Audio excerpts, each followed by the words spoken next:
Pragg moves his knight to g4, threatening mate in 1. The threat is knight takes, and queen h2 mate. Well, how did we reach this position? Let's quickly go through the moves. It was the Sicilian Rosolimo that converted into these 4 knights, and then rook e1, a6, bishop f1, and now knight g4 played. Hari staves off the mate by playing g3. And it's the battle between two players of the Indian Olympiad team. Now, knight takes knight has been played by Pragg. Queen takes f3. Harikrishna in tremendous form, beating Arjun Erigaisi in the previous round. And now taking on another young Indian prodigy talent, Praggnanandhaa. Knight e5, attacking the queen. The queen drops back. If you look at the position carefully, you will see that white has immense development. Queen, rook, bishop, knight, even castle. While black has just the knight and the queen out there. e6 played to limit the knight from coming to the center. And now, but the one thing that white doesn't possess is an ability to open up the position. So d3 played by Hari. He's hoping for bishop e3 and d4, eventually d6 by Pragg. And now Harikrishna brings his bishop out, and maybe d4 is on the cards here. If white manages to open up the position, it will be to his advantage because he's ahead in development, and Pragg is like, sorry, now you cannot open up the position. I control the d4 square. f4, Hari goes out for the initiative. He plays f4 and maybe f5, e5, something in the center he should be looking forward to. Bishop e7 for now. Pragg wants to simply castle it out here. And Hari brings his queen to f2. There was also another plan that Harikrishna could have gone with knight d1, c3, knight f2, maybe d4 this way, but he chooses queen f2. Pragg quickly castles it out. And now black is catching up on the development front. So the bishop comes out to g2. And now a normal move, a normal idea could be b5. But then e5 could be possible because then the bishop opens up. Also bishop takes c5 is possible. And so that's the reason why Pragg goes bishop d7 and Hari is out for the attack. He goes g4. He's expanding on the king side. b5 by Pragg. He's expanding on the queen side. Harikrishna notices that the king has no pieces ahead of him here and goes h4.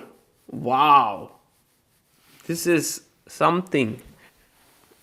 Very interesting play here. Knight jumps into the center. Pragg is ready to even sacrifice a pawn because after takes here, the move bishop h4 is coming. So that's the reason why he plays his knight into the center. Rook c1 played by Hari. Rook a e8 by Pragg. Just trying to maybe break with f5 later. The rook will be useful. Knight comes to e2 and now we see the value of the move rook c1 because c2 is defended and he just wants to trade the knights. Takes on e2 and rook takes e2 by Hari. White has a lot of space here, but I believe Pragg has ideas. d5 played because if you take bishop takes, then g4 pawn is hanging. This is why Pragg is so dangerous. He's noticing all the little nuances in the position. Harikrishna pushes the pawn forward. But now he is threatening, by the way, to win a pawn with ed bishop d5. So d4 played by Pragg. Firstly, limiting the bishop. The bishop comes back to d2. And now, maybe break in the center with f6. So he goes c4. Wow. If queen takes, there is bishop c5 and you lose the queen.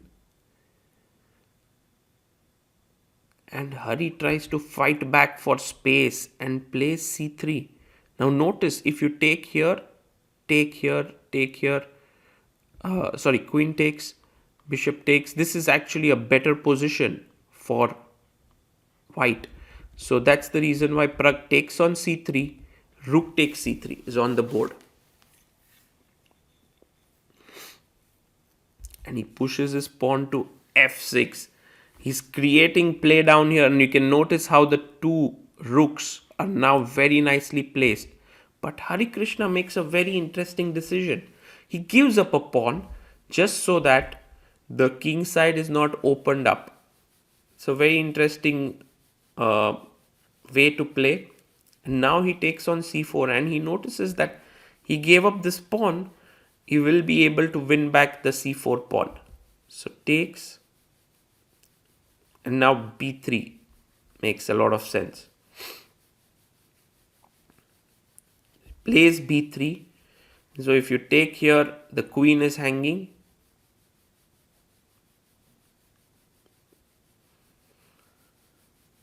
And Pragg goes bishop to c5. Well, the queen is pinned here. You have to play bishop e3. Plays it. And he takes.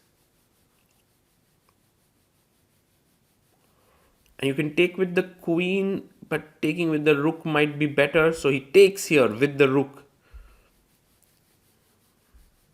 And this is still falling. So Pragg goes g5. What an interesting move. Because now if you take here, he wants to play queen takes f4. Harikrishna pushes his pawn to f5. He doesn't want the f file to open because take would once again open this up. So he goes f5. Pragg plays the queen to f4.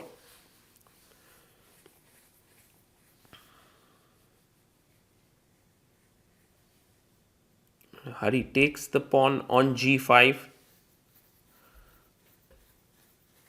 And do you take back on g5? He goes first, queen takes queen. In a way, Harikrishna has kind of equalized the game because the number of pawns on the board are equal.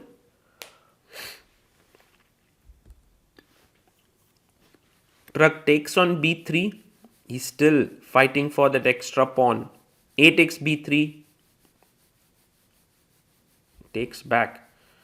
So this seems like a very good start for Hari. You know, he started off by beating Arjun, and now this game against Pragg might well end in a draw. Fg5.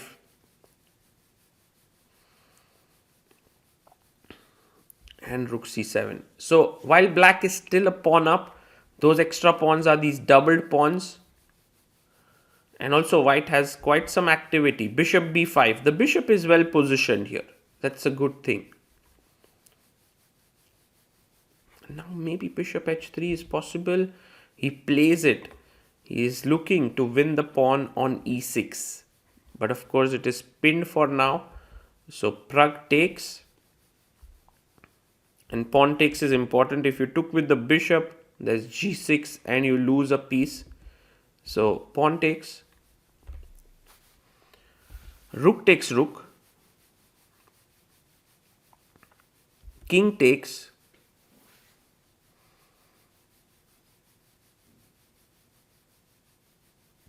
And rook to d8 played here by Pragg. So just one pawn extra for black, but white is very well placed. The rook is on the 7th rank. The other bishop here, if you give me a check, I simply go up. He plays rook to d7. And now an interesting moment because Harikrishna can trade the rooks, and this is a drawn endgame after b4. But for now, Hari plays rook c8 check. King comes up to f7. He doesn't want to trade. And now pushes his pawn to b4, which makes a lot of sense because he is fixing the pawn on a light square. and this will be useful in the bishop endgame. King f6. I have to be careful here because king is trying to come in, check, and come in even further. So Hari gives a check. If you come king e5, I'll give you another check. So he plays rook to f7, blocking the check. Once again, this should be a drawn endgame. But Harikrishna keeps the rook. He doesn't want to trade the rooks. And Pragg moves his rook to c7. This time coming in with the plan of some nasty things to do. So check makes a lot of sense. Now if king e5, you have rook here on e6 to give a check, and then rook g6. So he plays rook c6, and now very important for Hari to take. Take here, bishop takes, and play king f2 to g3. This would be a draw, but he plays again rook b7. And by the way, that king f2, king g3 line is not a trivial draw, but it was a draw there. And somehow Harikrishna, with all the time on the clock, unable to figure that out. He keeps the rooks on the board, and this is helping Pragg immensely. Pragg can actually go now to c4 and pick up the pawn, or to b3, but instead goes rook d3. It's a slightly puzzling thing that Pragg is doing here, but I believe I understand what he wants. He wants to keep control. He wants to play rook d7 so that white cannot win this pawn. And he comes back again. And this is the moment where Hari has his final chance. Take, and maybe now even king g3. Even if you manage to win this, I can play my bishop back here. This is a drawn position. You cannot win this. He goes rook b8. The final error, letting Pragg to retain the rooks. And now Pragg is going to win this. He takes the pawn. For a player of Harikrishna's caliber in endgame, this has to be quite a huge miss. To not trade rooks there and to assess that bishop endgame as drawn or winning or losing. He had to go deeper, but now you can see how Pragg is super calm because he knows that his rook is defending this pawn, his bishop is defending this pawn, and his king is just simply coming in to win the pawn on b4. Once that pawn goes, you are 3 pawns down. King d4. And you can see it's slowly dawning on to Hari that this position is gone. He tries to cut the black king off.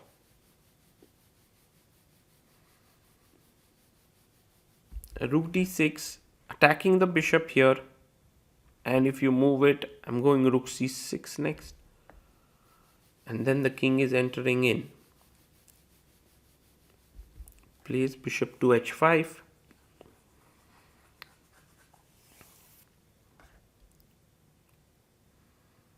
And Pragg simply offers a trade. This time, the trade of rooks is not going to help.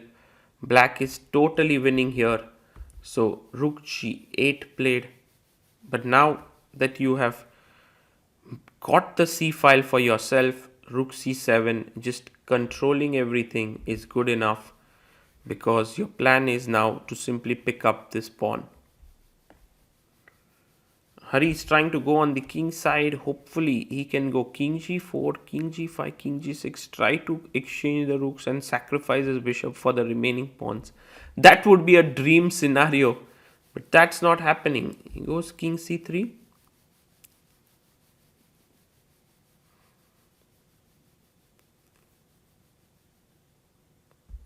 And bishop d1 played.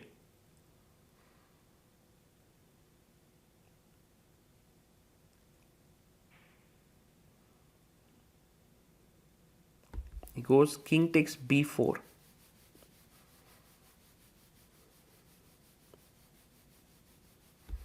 king to g4, attacking the pawn on g5, and Pragg starts to push, because if king g5, he can now just push even further, and when takes king g6, there's a check and you cannot win the g7 pawn. So Harikrishna resigns and Praggnanandhaa scores his first win in the tournament. Somehow, if Hari would have found that he could trade rooks and go into the bishop endgame, he would have been able to save this endgame, but it was not to be, and Harikrishna loses after his first round win to Arjun Erigaisi, while Pragg once again shows that no matter how small of an advantage he has, he is one of the best grinders in the world of chess. That is simply amazing.